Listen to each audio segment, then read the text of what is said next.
Olá, sejam bem-vindos oficialmente ao primeiro episódio do Clube do Vídeo. E bem, eu tenho que dizer que estou a gravar este episódio pela segunda vez. Porquê? Porque eu há cerca de 3 semanas, portanto, eu gravei o episódio porque eu ia ter assim umas semanas um bocado complicadas. Principalmente nas duas semanas, ou sim, na última semana antes da publicação deste episódio, eu ia ter, ou seja, a semana passada, eu ia ter umas semanas complicadas, ia ter bastantes exames na universidade e, portanto, eu decidi antecipar-me e, no fundo, gravar um episódio antes para depois editar quando tivesse mais tempo, ou seja, para lançar amanhã. Portanto, vocês sabem que eu estou a gravar este episódio cerca de 24 horas antes de lançar o episódio, porque eu perdi os ficheiros do episódio original. A verdade é que eu, olhando, lembrar-me daquilo que eu disse, eu não disse assim nada de coisas muito de jeito. E portanto, talvez isto seja uma segunda oportunidade. Mas fica a nota, não é? Que foram cerca de quase 40 minutos para o lixo. Mas enfim, é a vida. E hoje, como eu tinha prometido, vou falar de Back to the Future, que é uma das trilogias mais icónicas do cinema. É um clássico. Eu acho que quando se remete para filmes dos finais dos anos 80 é impossível não recordarmos Back to the Future, os 3 filmes, porque são um verdadeiro marco naquilo que foi a maneira de ver cinema, que foi a maneira de olhar para a ficção científica, porque Back to the Future traz assim uma roupagem muito interessante, um bocadinho também em linha também ao que estava a acontecer, mas acho que este aqui teve um impacto muito maior.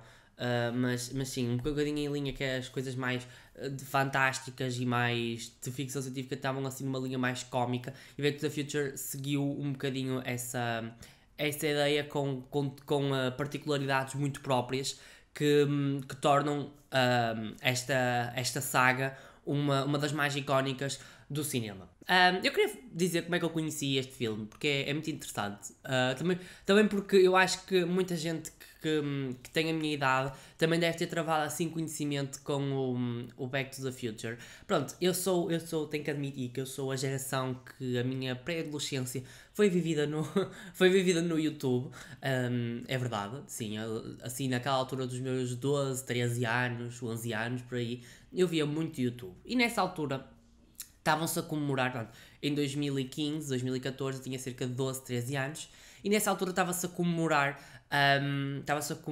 os 30 anos do Back to the Future e fazia-se grande referência. Eu até me lembro de ver uma reportagem na televisão de fazerem referência ao dia em que o Marty McFly veio a 2015, que foi dia 21 de outubro de 2015. E pronto, e nessa altura muita gente fazia conteúdo, faziam umas reportagens na televisão, faziam conteúdos a referir qual é que eram as invenções que existiam e não existiam. E pronto, eu sempre fui assim um bocadinho atraído por coisas que abordassem o futuro, assim, coisas ligadas à tecnologia do futuro, como é que vai ser o futuro. Eu gosto muito dessas coisas, né? Eu sou estudante de história, gosto de estudar o passado, mas gosto sempre de pensar o futuro.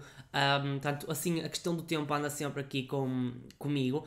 E eu sempre achei muita piada a ver isso, e portanto eu via esses vídeos. E lembro-me que pouco depois assisti ao filme. Os dois primeiros, sim, a parte 1 e a parte 2, porque o terceiro eu demorei muitos anos até assistir. Aliás, o terceiro foi o que vi menos vezes e é o que eu também não é o meu favorito, mas foi o que assisti menos vezes e portanto também já foi numa outra fase. Mas sim, o primeiro e o segundo, os dois primeiros, foram duas obras que me marcaram muito, e principalmente por essa altura em que se produziam esses conteúdos, porque 2015 foi mesmo tipo uma loucura a falar-se de Back to the Future, porque toda a gente fazia esses conteúdos, eram reportagens em jornais, em reportagens em revistas, em reportagens em televisão. Portanto, foi mesmo uma altura em que Back to the Future foi amplamente promovido, porque já nessa altura tinha um estatuto de clássico, já tinha muitos fãs. Aliás, este filme correu logo muito bem na estreia, e portanto era impossível não recordarem com carinho uma obra destas. Mas enfim, vamos começar a dar corpo, nomes neste caso. Vamos dar nome e corpo a Back to the Future. Portanto, a realização de Back to the Future ficou a cargo de Robert Zemeckis, e a verdade é que este realizador teve que lutar muito até conseguir ter este filme, porque a verdade é que ele não era muito bem sucedido nas suas obras, e portanto teve que esperar por Romancing the Stone, um filme de 83, 84, penso eu, que foi um filme que correu bem medianamente por aí, e que deixou a possibilidade que Zemeckis conseguisse produzir o Back to the Future, porque de facto o guião já estava escrito desde os finais dos anos 70. O guião foi escrito em parceria com o Bob Gale, e eles já tinham um guião há muito tempo, com devidas alterações, sendo que a alteração maior era o facto da máquina do tempo não ser o DeLorean e ser e ser um frigorífico, mas eles acabaram por mudar porque precisavam não só de uma coisa mais credível, mas também que não levasse a que as crianças fizessem asneiras em casa e metessem-se dentro de frigoríficos. E portanto eles já fizeram essas alterações, e depois o filme também, durante as gravações, também vai sofrer algumas alterações, mas esta é a alteração que é muito abordada, também naqueles sites de curiosidades, em tudo mais. Também é abordado num dos making-offs e num dos documentários que eu assisti para produzir este episódio. Enfim, toda a gente, quando se lembra de Back to the Future, lembra-se do DeLorean, lembra-se do Doc, interpretado pelo Christopher Lloyd, que é o nosso cientista louco, mas também se lembra da figura de Michael J. Fox. E Michael J. Fox foi logo a primeira escolha, é verdade. Ele tinha feito o Teen Wolf, que foi um filme que correu muito bem, sobre um lobisomem. Eu por acaso nunca assisti, existe a série. Por acaso nunca assisti esse filme e também acho que não é uma coisa que eu vou assim apreciar, mas qualquer dia tenho que dar uma vista de olhos para perceber porque é que acharam tão fantástico o Michael J. Fox. É assim, eu gosto do Michael J. Fox e adoro o personagem do Marty, mas gostava de perceber porque é que eles viram ali mesmo no Teen Wolf, para perceberem que ele seria um ótimo ator para o papel. Mas pronto, ele era um ator muito badalado, tinha feito o Teen Wolf e estava neste momento no ar com a sitcom Family Ties. E a Family Ties, quando fizeram o convite, Family Ties foi o que impediu que ele se viesse logo a ser escolhido para o papel, para o papel de Marty McFly, porque ele tinha contrato e a produtora não estava muito interessada em libertá-lo para este filme. E ele numa primeira fase vai ficar então vetado de fazer o filme. E então é aqui que vai surgir um nome, que é o Eric Stoltz, que vai chegar a gravar algumas cenas. Eu quando vi os making-offs tive muita pena, e as cenas cortadas, tive muita pena que não tivessem incluído essas cenas, porque até gostava de saber qual é que tinha sido as principais diferenças, porque o Eric Stoltz também já tinha algum sucesso na altura e foi escolhido por um executivo da produtora para o papel. Ele disse muito bem que ele disse que ele era perfeito para o papel e que se corresse mal, o Zemeckis e o Gale teriam toda a possibilidade de trocar por quem quer que fosse. E de facto, Stoltz, segundo o que o Zemeckis disse, acho que foi o Zemeckis, disse que não era a pessoa certa para o papel, ou melhor, ele era um bom ator, sim, ele não diz que ele era mau ator, mas não era para aquele estilo de comédia que o Back to the Future propunha. E então acabou então por ser escolhido o Michael J. Fox. Depois lá conseguiram que ele fosse escolhido, e o Stoltz ficou assim recordado como a substituição que acabou substituída porque não lhe correu nada bem. Por acaso existem imagens, eu pessoalmente nunca vi o vídeo, eu gostava muito de ver o vídeo. Eu sei que existem as cenas dele na cafetaria com o pai, existe a cena do carro, existe aquela cena de quando o DeLorean parte para 1955, mas não existe assim muitas mais imagens, porque a sério, não sei, desapareceram e ninguém divulga isso. Eu tenho muita pena que não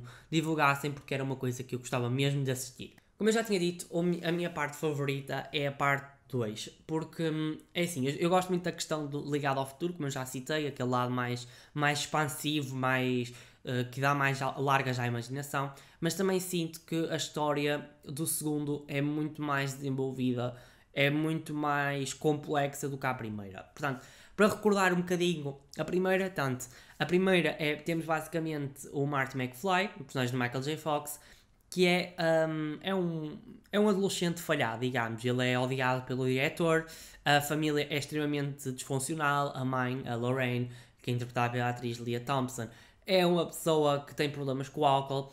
E depois o pai dele, o George McFly, é interpretado pelo Crispin Glover, é uma pessoa que vive sempre com muito medo do Biff, a personagem de Tommy Wilson, que faz gato de sapato dele.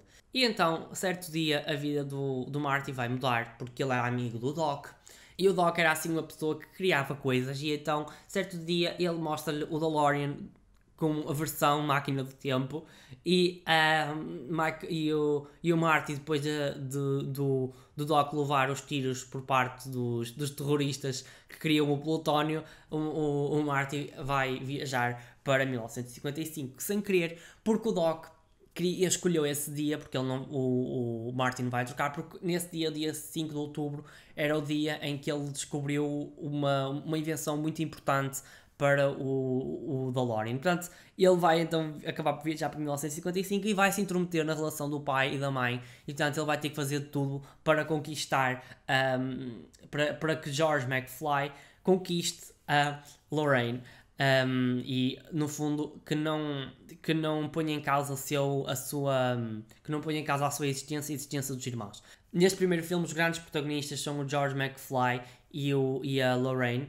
Eu reparo muito é que as três partes, cada uma tem uma identidade muito própria e cada uma explora várias personagens, ou seja, nesta primeira parte os grandes protagonistas são a Lorraine e o George McFly. Na segunda parte anda ali também ainda a Lorraine, mas diria que é mais o Biff que é o grande destaque. E depois temos ali a terceira parte em que o Doc e o seu relacionamento com a Clara são os principais enfoques. E a personagem do Michael J. Fox, apesar de ser protagonista, é no fundo um elo de ligação entre isto tudo. É o nosso aventureiro, é o nosso herói, mas no fundo o grande destaque vai sempre para essas pequenas histórias. E o Marty é quem tenta resolver os problemas que surgem no decorrer dessas peripécias. Portanto, o segundo filme é muito curioso a história, porque o segundo filme não estava projetado inicialmente, ou seja, o Back to the Future era só para ser inicialmente um filme. Foi um sucesso tal que decidiram então lançar uma segunda parte. E então a segunda parte começa já com vários problemas de elenco e é isso que vai marcar a história. Porquê? Pronto, muita gente não sabe, e eu também só descobri isto há poucos anos, é que o Crispin Glover não faz parte deste filme, ou seja, todas aquelas cenas que nós assistimos de George McFly ou são arquivo, ou foi o ator Jeffrey Eisman que eu acho que é assim que se diz o nome dele, mas enfim, eu vou confiar que é mesmo assim que se diz o nome dele, mas pronto, é o ator Jeffrey Eisman que assumiu a personagem do Glover. Ou seja, o Glover teve problemas na negociação do contrato, o Zemeckis faz referência a isso num dos documentários, o Crispin Glover, ou seja, todos os atores aceitaram logo prontamente que queriam entrar no filme. E o Crispin Glover andou sempre com avanços e recuos. Há quem diga que ele chegou a pedir um cachê muito elevado. Também há a versão de que ele não gostou da história do segundo filme e então acabou por não participar, e isso levou a que haja uma alteração total na história, porque quem se recorda do segundo filme, mas eu posso sempre relembrar, portanto, o segundo filme arranca precisamente no momento final do primeiro, e aparece o Doc que os leva para 2015 para resolver um problema familiar da família do Marty McFly. Um problema familiar da família. Portanto, aqui o pleonasmo a dar-lhe forte. Mas sim, ele então, o Marty McFly vai ter que ir ajudar um filho, e quando regressa, depara-se com um 1985 completamente alterado, e onde o seu pai tinha morrido. E é precisamente nessa parte da história que se percebe que os realizadores decidiram matar a personagem ou melhor, o realizador, o Zemeckis, decidiu matar a personagem e também muito provavelmente o guionista, o Bob Gale, decidiram matar a personagem do Crispin Glover porque ele tinha aceitado, ou seja, para cortar o mal pela raiz, mata-se a personagem. Isto é um processo muito comum quando os atores não aceitam fazer parte das sequelas, seja de séries ou de filmes, e portanto decidem matar as personagens, que assim corta-se o mal pela raiz.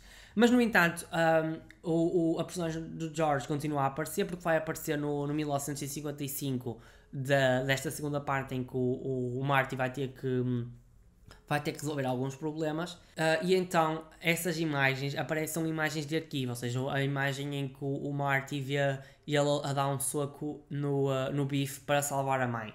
E essa cena valeu um processo em tribunal, porque o Glover disse que usaram a sua imagem indevidamente e portanto processou a produtora.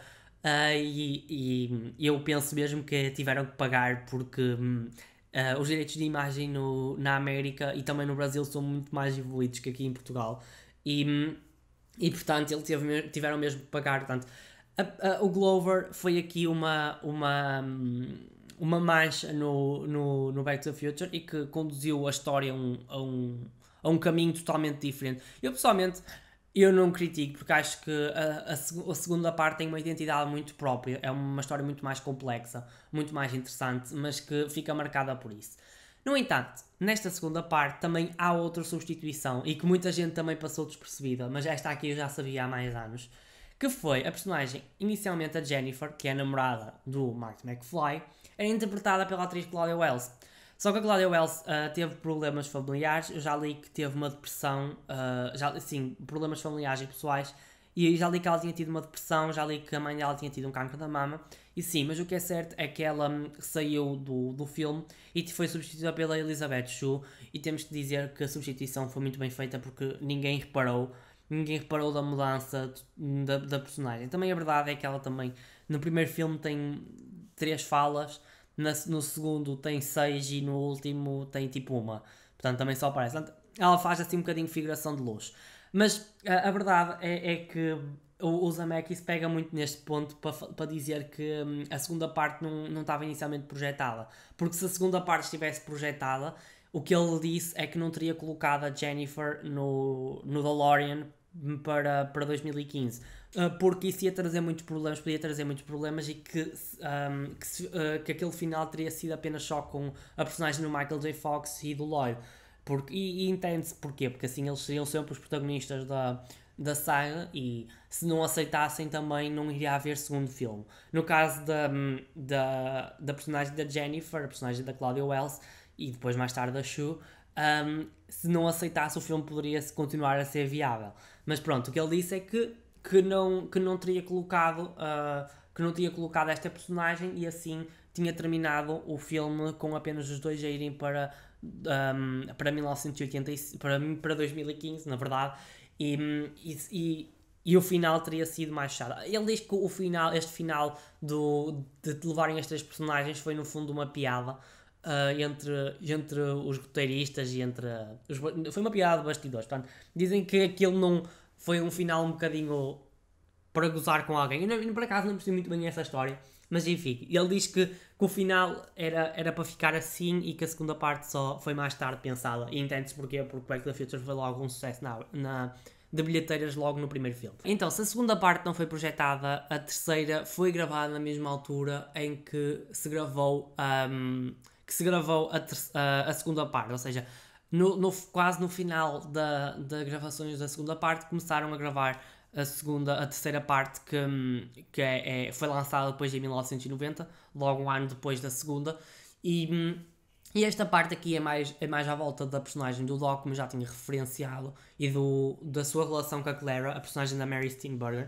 Por acaso é engraçado que a Mary Steenburgen foi convidada para o papel, e ela refere uma história muito engraçada. Quando soube do convite, ela perguntou aos filhos se ela deveria participar no filme. E a verdade é que os filhos ficaram loucos e disseram logo que sim, porque eles eram mega fãs da saga, e então ela acabou por aceitar, e portanto fez a personagem da Clara. É assim, eu até gosto do romance do Doc com a Clara, e tipo dele salvá-la, dela cair do desfiladeiro, mas a verdade é que quando olho para o terceiro filme eu não me lembro assim de grandes cenas memoráveis. Nos outros acho que há assim aquela aura interessante de cenas assim que impactam. Consigo me lembrar de uma data de cenas do primeiro, de uma data de cenas do segundo, por muito...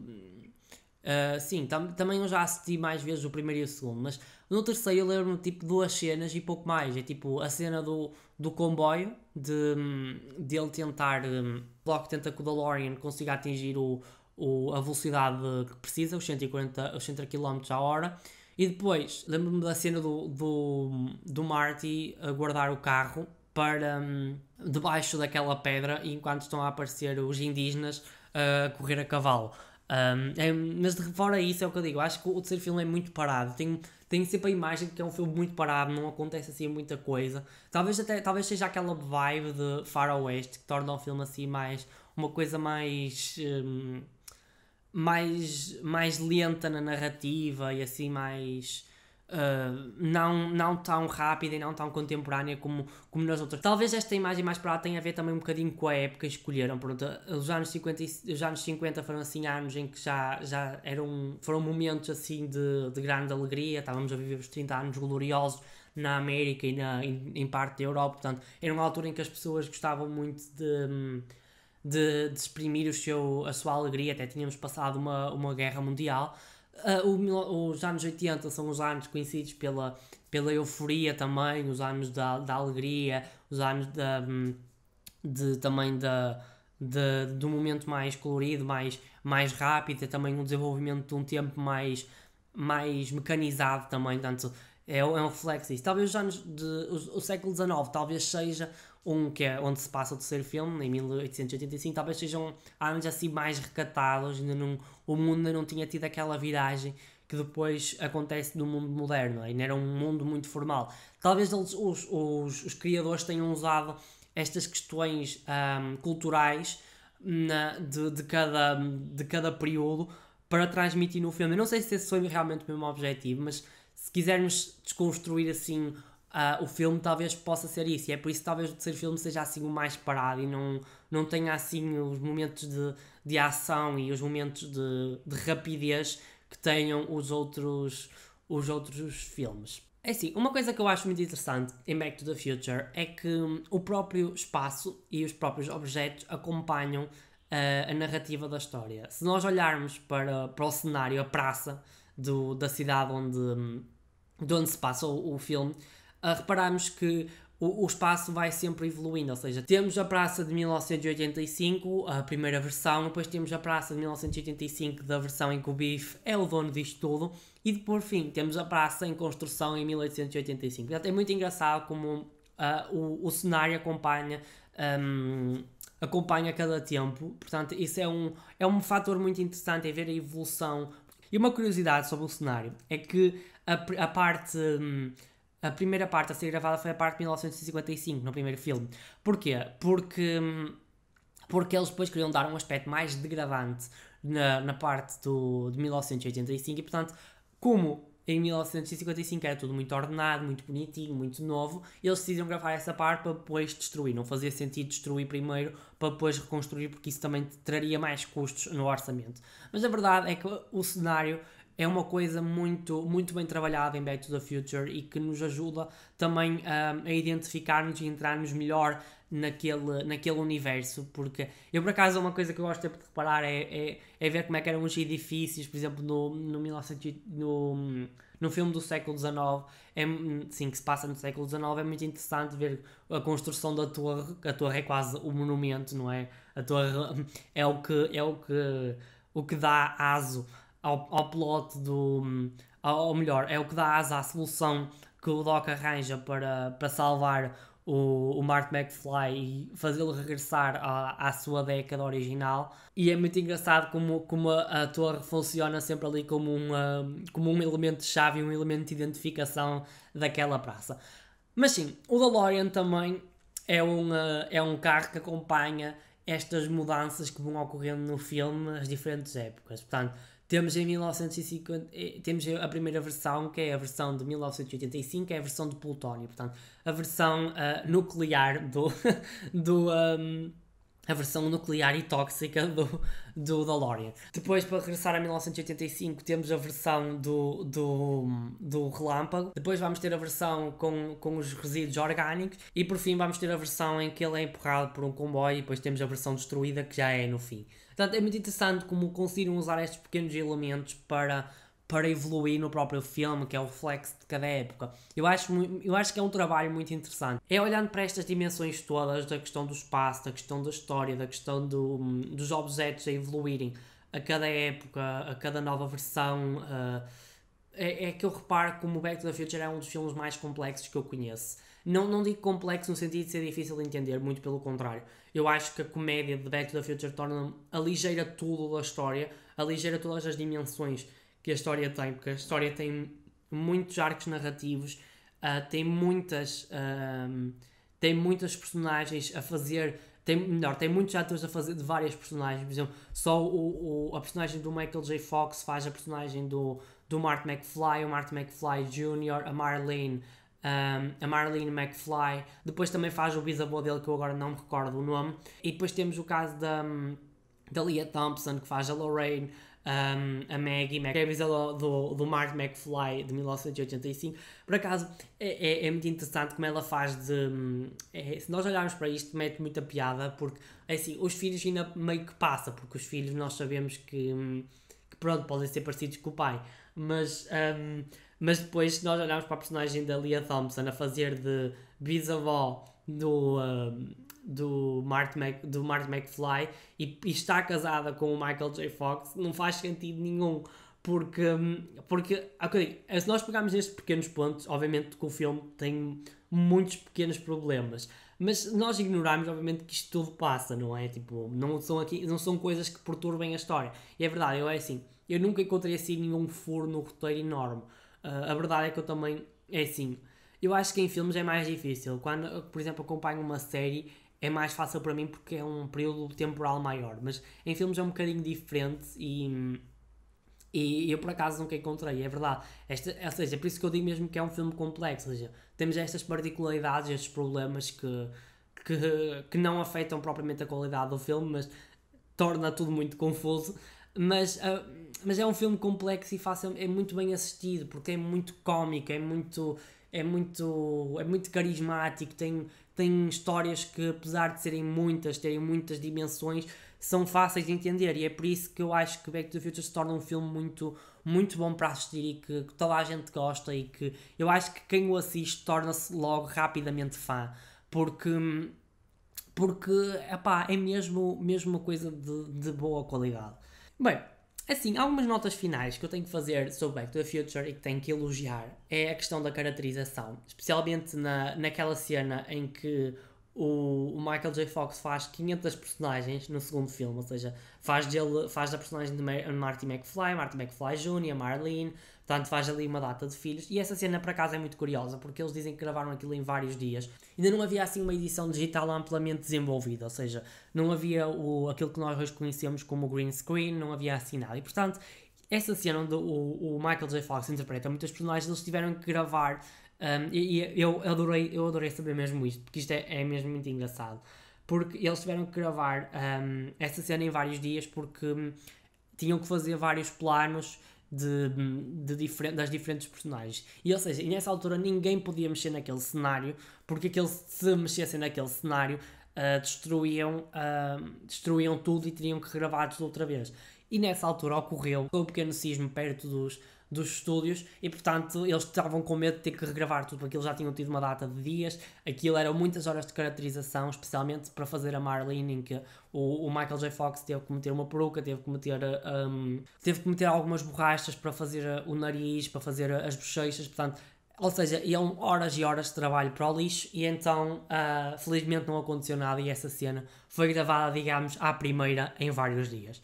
Mas depois também há a caracterização da Lorraine, porque a Lorraine na primeira fase é muito decadente e também é mais velha, ou seja, a personagem, a Leah Thompson, tem praticamente a mesma idade do Michael J. Fox, e portanto ela tinha que dar um ar mais envelhecido para ser credível que seja mãe dele. E depois a personagem do Crispin Glover também tinha caracterização em 1985 na versão original, e depois temos a personagem do Jeffrey Heisman, que vai também ter o nariz postiço para ficar parecido com o George McFly do Crispin Glover. Mas enfim, isto também é uma coisa que eu gosto muito. A caracterização é uma coisa que eu também aprecio muito neste filme, porque é muito bem feita e é necessário, também é um elemento-chave. Assim, recordando algumas cenas que eu gosto, assim, muito rapidamente, tenho que falar da cena do Marty McFly de cantar o John B. Good. Para mim, é a minha cena favorita de todo o Back to the Future. Eu adoro o segundo, mas de facto a minha cena favorita é do terceiro, mas a minha cena favorita é do primeiro filme. E essa cena é tão icónica porque opá, é muito engraçada. Tem aquela parte, no momento em que ele começa a desaparecer. Depois temos aquele momento em que eles ficam todos a olhar depois dele terminar. Temos o showzaço dele no chão com a guitarra. Portanto, é uma cena tão icónica. Eu adoro essa música. E a verdade é que foi o próprio Michael J. Fox que tocou guitarra, porque ele sabia tocar essa música na guitarra e ele não precisa de um duplo para fazer essa cena. E portanto, é uma cena que eu, ao saber disto, ainda fiquei mais fã da cena, porque é de facto uma cena muito engraçada, muito bem conseguida. E eu acho que é logo aquela imagem que eu me lembro logo quando penso em Back to the Future. Pronto, também temos a questão do carro a andar a 140 a hora no shopping, também temos aquela cena dele a chegar a 1955 e ser confundido com um alien, mas eu acho que John Wick é mesmo a minha cena favorita de todos os filmes. É assim, o Back to the Future é mesmo um grande clássico, é recordado por todos. O Zemeckis dizia que em 2002 ainda, quando o filme tinha cerca de 17 anos, dizia que não considerava ainda o filme um clássico, que ainda não preciso muito mais anos. Ele em parte tem razão, porque eu acho que um clássico também tem que ter um certo tem que ter um certo número de idade para ser considerado clássico. Mas de facto, o Back to the Future já era considerado um clássico por muita gente, quando o filme ainda não sequer tinha feito 20 anos. E isso diz muito do impacto que teve esta saga na cultura popular. Aliás, havia um dos próprios presidentes dos Estados Unidos, o Ronald Reagan, usou num discurso, penso eu, uma cena do Back to the Future, ou seja, o Reagan tinha sido ator e ele é referido também no filme, numa das cenas em que, quando o Doc pergunta quem era o presidente em 1980 e o Marty responde-lhe que era o ator Ronald Reagan. E portanto é muito interessante que ele também se tornou fã do filme, referiu em alguns discursos e portanto demonstra mesmo o impacto que isso também teve na política. E depois, ainda hoje é um filme muito recordado por pessoas. Ou seja, eu tenho 19 anos, vou fazer 20 daqui a 2 meses, e eu realmente qualquer dia também já sou considerado um clássico.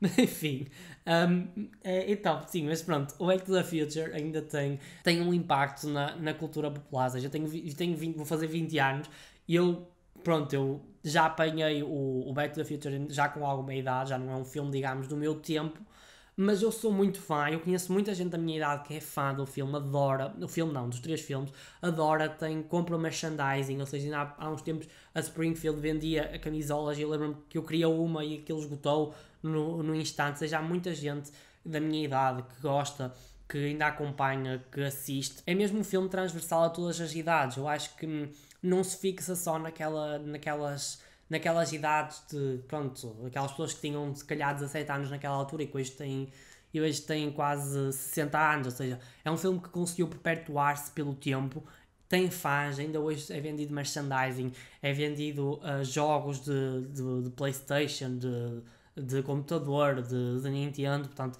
de coisas, de vários tipos de jogos. São feitos vários eventos. Em 2015 fez eventos para recordar, há eventos na Broadway a recordar este filme. Portanto, demonstra mesmo o impacto que Back to the Future teve na cultura popular, e é por isso que se perpetua. E eu acho que entende-se muito bem porquê. Porque é um filme que tem muitas dimensões, junta a comédia romântica, junta a ficção científica, junta a comédia própria, junta o drama, junta o faroeste. Portanto, é uma saga que dá para todos os gostos. É muito carismático, tem boas interpretações e é impossível não ficar fã quando se assiste ao Back to the Future. Mas enfim, eu fiz uma análise muito enviesada desta saga. Eu sou muito fã, eu adoro, é uma das minhas favoritas. Eu gosto sempre muito de rever, porque acho que é sempre delicioso ver sempre mais uma vez, e eu acho que opá, eu não me canso. Sempre que há vez está a dar o Back to the Future na televisão, lá vou eu ver uma vez por ano, tenho que rever um dos filmes, porque tenho essa necessidade, gosto de faz-me rir, faz-me bem, e é um filme que entretém, acima de tudo entretém, e é isso que é importante. Estamos quase a chegar ao final do episódio, num episódio em que eu elogiei altamente um filme. Eu acho que nem apontei nenhuma crítica a Back to the Future. Por acaso é assim, pronto. Falei daquela questão das personagens daquilo não fazer sentido, mas de facto Back to the Future não tem assim grandes coisas. Eu acho que também advém um bocadinho do seu estatuto de clássico. Não tem assim grandes críticas que se possam fazer. Porque eu acho que tudo funciona muito bem. Acho que talvez o terceiro filme seja o mais fraco, mas não é por isso que se torna um mau filme.